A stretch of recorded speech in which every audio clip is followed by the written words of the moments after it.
వేడి నూనెలో బంగాళదుంప ఇవి కాలీఫ్లవర్ని కూడా మరొక్కసారి లైట్గా ఫ్రై చేసేసుకుంటే క్రిస్పీగా అయిపోయి తినడానికి భలే టేస్టీగా ఉంటాయి.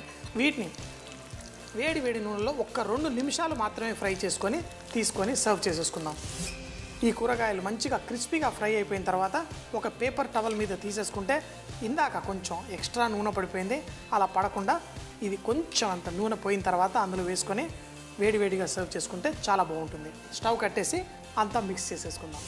ఫ్రై చేసేసుకున్న ఈ బంగాళదుంప కాలీఫ్లవర్ని కూడా ఇందులో వేసుకోవచ్చు.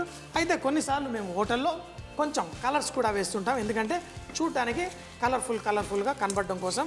కొంచెం అంత ఈ ఉల్లిపాయల కోటింగు ఇదంతా ఉండటం వల్ల ఇది మంచిగా కరకరలాడుతూ క్రిస్పీగా ఉంటాయి. మరి లైట్గా కోటింగ్ వల్ల కూడా ఇది భలే టేస్టీగా ఉంటాయి. సో మరి బంగాళదుంప ఎక్కువగా కోటింగ్ లేకపోయినా లైట్గా డ్రైగా ఉన్న కోటింగ్ వేసి తింటూ ఉంటే కరకరలాడుతూ క్రిస్పీగా ఉంటాయి. అలాగే రంగు ఈ కూరగాయలు అంటే కాలీఫ్లవరు బంగాళదుంప అయితే క్రిస్పీగా ఉంటుంది, కానీ ఈ కూరగాయలు చూడడానికి చక్కగా కలర్ఫుల్గా ఉండి భలేగా ఉంటాయి. కొంచెం కరకరలాడుతూ మసాలా కొంచెం తక్కువగా వేసాను, కావాలంటే మీరు కొంచెం మసాలా ఎక్కువగా వేసుకొని వేడివేడిగా క్రిస్పీగా తింటూ ఎంజాయ్ చేయొచ్చు. టేస్టీగా సూపర్గా వారేవా అనుకుంటూ తిని ఎంజాయ్ చేయండి.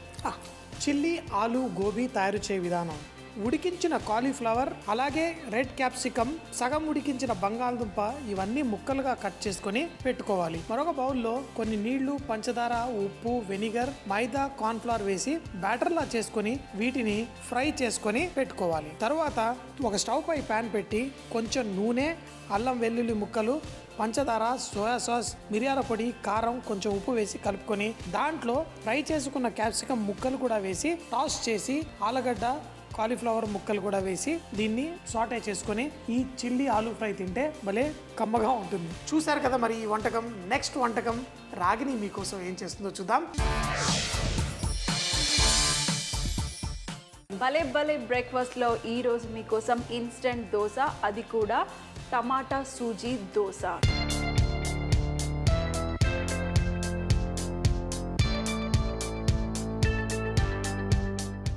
ఒక కప్పు రవ్వ నానబెట్టి పక్కన పెట్టేసుకున్నాను. ఫస్ట్గా నేను ఇక్కడ ప్యాన్లో చుక్క ఆయిల్ వేసుకుని మనము దీంట్లో ఫ్రెష్గా టమాటా వాష్ చేసి కొంచెం కట్ చేసుకోండి చిన్న ముక్కలుగా. ఫ్లేవర్ కోసము అల్లము ఎక్కువగా వేసుకోండి, చక్కగా ఫ్లేవర్ వస్తుంది. అలాగే ఇందులో పండు మిరపకాయలు, ఇందులో కాస్త జీలకర్ర. ఇప్పుడు మనం స్లో ఫ్లేమ్లో ఒక 2 లేదా 3 నిమిషాల వరకు ఈ టమాటా అలాగే పండు మిరపకాయలు కాస్త ఉడికేంత వరకు ఉడికించుకుని మనం గ్రైండ్ చేసుకుంటాం. స్టవ్ ఆఫ్ చేసేసుకుని ఇది కాస్త చల్లారిన తర్వాత మిక్సీలో వేసుకుందాం. మరి గ్రైండ్ చేసేటప్పుడు ఇందులో ఈ మినపప్పుని మిక్సీ జార్లో వేసుకుని మన టమాటాలు కూడా వేసేద్దాం. వేసేసి ఇప్పుడు మనం మెత్తగా గ్రైండ్ చేసుకుందాం. ఇక్కడ చూడండి, మన మినపప్పు, టమాటా, పండు మిర్చి చక్కగా గ్రైండ్ అయిపోయింది. కొంచెం మెత్తగా గ్రైండ్ చేసుకోండి. ఇప్పుడు మనం దోశ వేసుకోవటమే. అన్నీ మిక్స్ చేసేసి పిండి వేసేసాను. ఇప్పుడు మనము ఇందులో ఏదైతే నానబెట్టుకున్న మన రవ్వ, ఉప్మా రవ్వ, ఎక్కువగా వాటర్ వద్దు, ఫస్ట్ కొంచెం వాటర్ లేకుండా వేసుకుందాం. 1 టేబుల్ స్పూన్ మినపప్పు తీసుకుంటే 1 కప్పు రవ్వ. ఒకవేళ 3 టేబుల్ స్పూన్ల మినపప్పు తీసుకుంటే మీరు 2 కప్పుల రవ్వ వాడుకోవచ్చు. ఇప్పుడు మనం ఈ మిక్చర్ని మిక్స్ చేసుకుందాం. సో రవ్వ వేసేసాను, మిక్స్ చేసేద్దాం. మరి సాల్ట్ అస్సలు వేయలేదు నేను. మీరు ఒకవేళ పచ్చడి ఏమి ఇవ్వకపోతే కొంచెం ఎక్స్ట్రా సాల్ట్ వేయండి. డైరెక్ట్గా దోశనే తినేస్తే సరిపోతుంది, ఇంకేమీ ఇవ్వాల్సిన అవసరం లేదు. మిక్స్ చేసేసాను. ఇప్పుడు మనం దోశ వేసుకోవటమే. మీ పెనం మరీ వేడిగా ఉండకూడదు, కొంచెం వేడి.